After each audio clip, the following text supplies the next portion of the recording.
Hello bachcho, let's start with the question. And here the assertion says that in marine aquatic ecosystem, the biomass of phytoplanktons, that is producers, at any given time is lower than the biomass of zooplanktons, that is the primary consumers. And the reason यहाँ पे given है that is the phytoplanktons are consumed almost as rapidly as they are formed and thus they have a short lifespan. So let's check कि दोनों statements correct है कि नहीं and directions के according हम हमारा आंसर चूज करेंगे. तो जो मराइन एक्वाटिक इकोसिस्टम होते हैं उसके बारे में यहाँ पे गिवन है. So first we will write the marine aquatic ecosystem. अब यहाँ पे मराइन एक्वाटिक इकोसिस्टम में एक बात बहुत इंपॉर्टेंट है कि जो प्रोड्यूसर्स होते हैं, प्रोड्यूसर्स, और यहाँ पे प्रोड्यूसर्स जो मराइन एक्वाटिक इकोसिस्टम में होते हैं दे आर द फाइटोप्लैंक्टन्स. तो ये जो प्रोड्यूसर्स होते हैं इनका बायोमास बहुत कम होता है. They have low biomass compare करेंगे if we compare to the इनको फीड करने वाले प्राइमरी कंज्यूमर्स. इनको फीड जो भी करेंगे प्राइमरी कंज्यूमर्स कहे जाएंगे, right. So your we write primary consumers जो कि फाइटोप्लैंक्टन पे फीड करेंगे वो होते हैं जूप्लैंक्टन्स.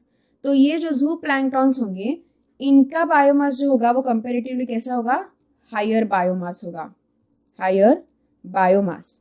तो एक्चुअली अगर हम टेरेस्ट्रियल जो लाइफ देखते हैं तो टेरेस्ट्रियल लाइफ में प्रोड्यूसर्स कौन होते हैं, प्लांट्स होते हैं, और उनपे प्राइमरी कंज्यूमर्स फीड करने वाले छोटे छोटे ऑर्गेनिजम्स होते हैं. तो ऑब्वियसली उन छोटे ऑर्गेनिजम्स से यानी प्राइमरी कंज्यूमर्स से भी ज्यादा नंबर किसका होता है, प्रोड्यूसर्स का, यानी कि प्लांट्स, ग्रास, जो भी ग्रीन प्लांट्स है, राइट, उनका ज्यादा नंबर होता है. लेकिन मराइन एक्वाटिक इकोसिस्टम में ये कंडीशन कैसी है, बिल्कुल अपोजिट है. यहाँ पे प्रोड्यूसर्स का बायोमास कैसा है, बहुत लो है. लेकिन अगर वही हम प्राइमरी कंज्यूमर्स पे ऑब्जर्व करते हैं तो उनका बायोमास हायर पाया जाता है, यानी कि जूप्लैंक्टन्स नंबर में ज्यादा पाए जाते हैं क्योंकि वो ज्यादा नंबर में ही प्रेजेंट होते हैं वाटर में, इसीलिए. तो यहाँ पे क्या हो जाएगा कि सेकेंडरी कंज्यूमर्स जो होते हैं ना, ऑब्वियसली जो कि इन प्राइमरी कंज्यूमर्स पे फीड करेंगे जूप्लैंक्टन्स पे, उनका अगर कंपेरेटिवली देखा जाए तो वो लार्जर फिश होंगे जो जूप्लैंक्टन्स को फीड करेंगे और उनका भी बायोमास नियरली इक्वल होता है जूप्लैंक्टन्स के. तो यहाँ पे जूप्लैंक्टन्स के तो इक्वल तो होगा या फिर उससे ज्यादा तो होगा, यानी प्राइमरी कंज्यूमर से भी सेकेंडरी कंज्यूमर्स का जो बायोमास है एक तो इक्वल होगा या फिर ज्यादा ही होगा.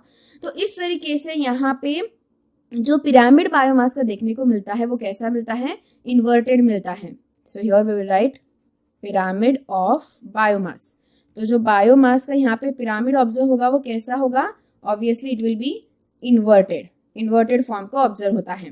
तो यहाँ पे जो फाइटोप्लैंक्टन्स होते हैं उनकी लाइफ स्पैन बहुत शॉर्ट होती है क्योंकि उनका स्ट्रक्चर बहुत सिंपल होता है, इसीलिए वो बहुत लेस अमाउंट में भी होते हैं. और जैसे ही वो उनकी लाइफ स्पैन इतनी शॉर्ट होती है कि जैसे वो तैयार होते हैं, जैसे ही वो ग्रो होते हैं उसी तरीके से वो कंज्यूम भी हो जाते हैं डायरेक्टली, और इसीलिए उनकी लाइफ स्पैन भी कैसी होती है, शॉर्ट होती है. और इसीलिए उनका नंबर भी प्रोड्यूसर्स का गिवन एट एनी टाइम किसी भी टाइम पे लोअर ही पाया जाएगा then the primary consumers that is zooplanktons. तो ये दोनों स्टेटमेंट ट्रू भी हैं एंड करेक्टली यहाँ पे क्या हो रहा है कि रीजन भी असर्शन को प्रॉपरली जस्टिफाई कर रहा है. सो इसीलिए यहाँ पे हमारा आंसर क्या आएगा, that is a. So that both of the statements are correct and reason is correctly justifying or explaining the assertion. So I hope you got the answer very well. Thank you and all the best.